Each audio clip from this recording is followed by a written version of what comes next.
Welcome patrons, it's time for the seasonal roundup spring 2018 edition, where I collect all of your comments and talk about them. So let's get to talking.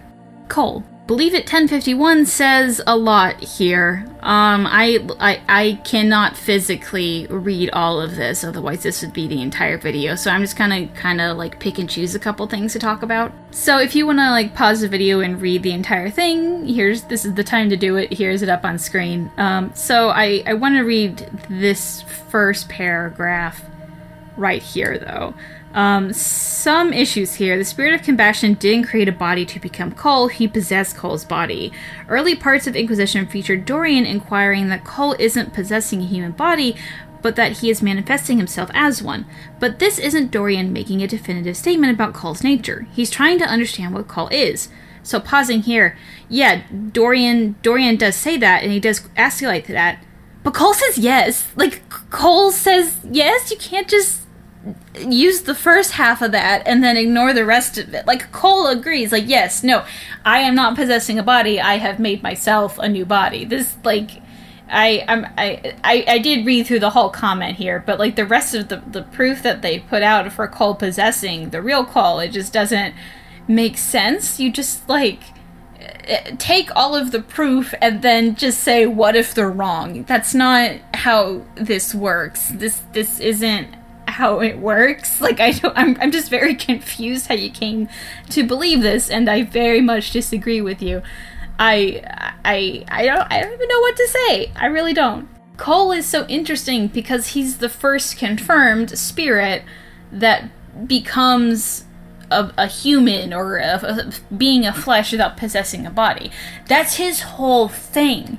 Like, there's nothing about possessing a body. And then later you go on to say that, the Litany of Adralla, it's like, you know, like Cole's doing blood magic, and that's why the Litany of Adralla works. But the Litany of Adralla isn't just for blood magic. Origins, in Dragon Age Origins specifically, it says that it's for overpowering mind control spells, which does include blood magic, but just any mind control spells is what it's made for, including demons. It even says that. Cole's power is that he controls their minds to make them not see him and forget things. This is how it worked in the novel. Cole doesn't work blood magic, he's just a spirit, and that's what the Litany of Adralla also works against. And then also, another proof that Cole doesn't use blood magic. If Cole knew how to use blood magic, he wouldn't be asking Solus to bind him with blood magic, otherwise he would do it himself. I just have a lot to say on this comment, because a lot of it I just completely disagree with, or it's just very wrong. I believe it, you took a lot of time writing this, and I respect that, and I wanted to respond, but a lot of this just doesn't work, and I'm very confused. You are Warden. Prasiv says, you said the male Warden could become King of Ferelden, but his official title is Prince Consort. Also, so few people had Norwegian Warden Commander that they didn't even have a flag for that in the Dragon Age Keep. There's no way to have it be canon in Inquisition. Whoops, yep, you're right, it's Prince Consort, not King of Ferelden. I guess it's more me thinking that it was basically the same thing, but it really isn't. So Prince Consort is just saying that, like, you married into royalty, then, you know, you being actual royalty. Like, that's apparently just a thing in royalty. I don't know royalty. I don't know how this works. It's all confusing. Nobles don't make sense. But I also wanted to speak on, like, the Orlesian Warden Commander not being in the canon. I think being in Inquisition or in the Dragon Age Keep. I don't know why it's not in the Keep. Like, it seems like something you'd put on there, because, like, a lot of the, like, it has choices from Awakening. How does it make sense if you have a dead Warden, but then also, like, things that happened in Awakening? So I do disagree that there's no way to have it be canon in Inquisition. It is definitely canon in Inquisition to have an Orlesian Warden Commander. I just think that it not being in the Keep just means that the Orlesian Warden Commander just is so unimportant that they don't even care about them. Maybe this changes in the future, like they have said that they'll be updating the Keep with needed choices if need be. And that's something that's very easy to do, so I kind of hope they do that. Which I will say, if for whatever reason the Keep updates asking you to talk about the Orlesian Warden Commander, that might be your best early sign that the Warden or Warden Commander is going to come back in whatever form. So I think that the fact that it's not even in there is another sign that we'll never be saying the Warden again, or at least there's no plans to as of now. Starkhaven.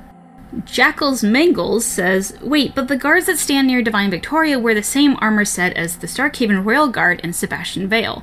Also true, and I think it's just because it was cool looking, so they used it in Trespasser. Like, there really is no reason for them to do that.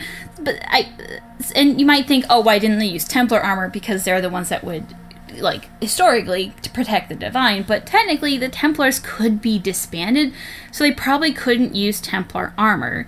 So perhaps think of it as Starkhaven sending guards, because Sebastian Vale is really up in that chantry.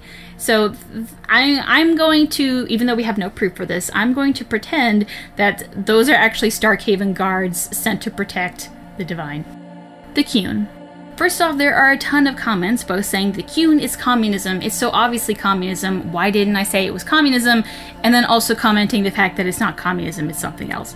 Honestly, this is just an area of knowledge I'm not well versed in, and I don't really care to look it up because, honest to God, in this political climate, with everything that's going on right now, I just don't even want to think about politics. I have too much with my life. I would rather focus on that than focusing on politics. So I'm just not even going to try, which is not great. I'm not saying that's what you should be doing. That's just how I'm coping. But there are a lot of interesting comments to read in this description. So, like, if you want to read about how it is or isn't communism, see both sides, the comments for this video are actually really good. So I just wanted to point that out. Yash says, according to Codex entry for Cerebos in Dragon Age 2, it's not so much that magic can never be mastered, it's more that the mage could lose herself to a demon at any moment, and with the loss of self, suffering follows. This is why they can never master themselves and must be controlled by another. So yeah, Yash is right here, but I don't think what I said and what he's saying here conflicts with one another. Magic cannot be mastered as it leads to demons that will control the self, and so let's not even touch it. That's kind of what I was going for, and I obviously didn't do it well, so I just wanted to rephrase here, and thanks to Yash for rephrasing that. Tyrdda Bright-Axe. Wendy Asham says, I love your videos, but it's driving me insane. It's Tyrdda, like Tyrdda. And then Big Fat Carp 93 says, not 10 seconds into the video, I was thinking, lol, when she does her next roundup, she's going to have gotten so much shit for saying that name wrong. And yeah, I did. I just, the whole video, and I think even the Codex entry, I just said the wrong thing. It's Tyrdda, not Tyrdda. I tried, guys. I really did, but Google failed me. I'm sorry. Whoops. And I got a lot of comments from, mostly on Twitter actually, which I'm not, like, Twitter's such kind of a clusterfuck of looking back on your history, so I'm not even going to get screenshots of those. But yeah, I got a lot of people complaining about that, which, to be fair, completely valid. I have trouble pronouncing things. I honestly do, if you haven't noticed. And I did Google the name looking for a pronunciation, and I just didn't find a good guide for it, so I just went with my heart, and my heart was wrong. So, now I know. I'll try to do it forward, but let's see what happens. Yash again says, the poem refers to Alavar as leaf-eared lover, laughing lady of the skies, which to me seems like she isn't connected to the Lady of the Skies, but is the Lady of the Skies, not necessarily the goddess, since I'm not sure if it's recorded anywhere when the Avar adopted their gods. Also, Tyrdda's legend mark might be a later addition, since the poem seems to be like it was made after her death. The same might apply to Thelm Gold-Handed, or he could be proof that the practice already existed. Edit. Read when the Avar adopted their gods. From the Codex entry from the Mesa Suffering, it would appear that the Alamari at least believed in Lady of the Skies, so it seems that at least one of the gods is pre-Avar. And really good points here. Talking about the leaf-eared lover, it just never crossed my mind that that wording could mean that she is the Lady of the Skies, but it is possible. Like I mentioned in the video, I'm trash with poetry, and like for some reason, just the not straightforwardness of it just confuses my mind, and I miss a lot of obvious stuff. I actually had to send my script out to someone who volunteered to read it, thankfully, to just make sure I got all the points, and there was definitely some edits I have to make. Which, shout out to you, T, thank you for that. But it's, I'm not, something about poetry I'm not good at. I'm very glad to have this video over with, and I don't ever want to touch it again. The Scaled Ones. Rafael Tavares, I'm hoping, I think the scaled ones are just a Easter egg / reference to the reptilian people conspiracy theories and are not meant to be something meaningful to the lore. You know, maybe. It is possible. Dragon Age is no stranger to making fun of people who are into wild theories, but it has always been an obvious joke. The Scaled One's codex entry and image has no hint of it being a joke. It just seems like a lot of serious effort went into just an Easter egg. Well, I'm not sure they'll actually ever go back to the Scaled Ones. It does seem more like a reference to a lore fact than an Easter egg. Now, I do wonder if perhaps this is just setting up something that they could use later, so this is like an empty plot hook where if they run out of the ideas, they just go back to the Scaled Ones. I'm not really sure. Like, I feel like Dragon Age has a lot of those, like, possible plot hooks in the future where they could technically say, like, oh, we set this up in 3 games ago or whatever. So I feel like this is one of those rather than, like, a reference to, like, lizard people, but maybe, I don't know. And that's all I have. I don't know if I've been getting better at this or you guys have just wanted to say first and lol in the comments rather than not.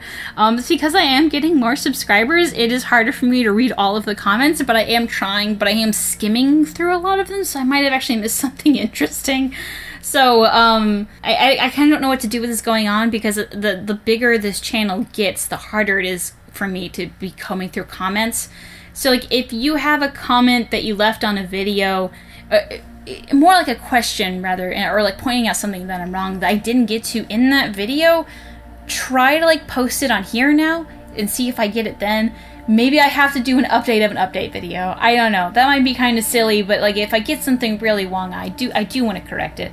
But anyway, with that, do you have any proof that I'm wrong? Comments about your own fan theories? Complaining that I obviously have a thing that I read off to when I end these shows? Feel free to tweet me at Ghilrathon on Twitter or send a PM to use a Ghil on Reddit or Escherall.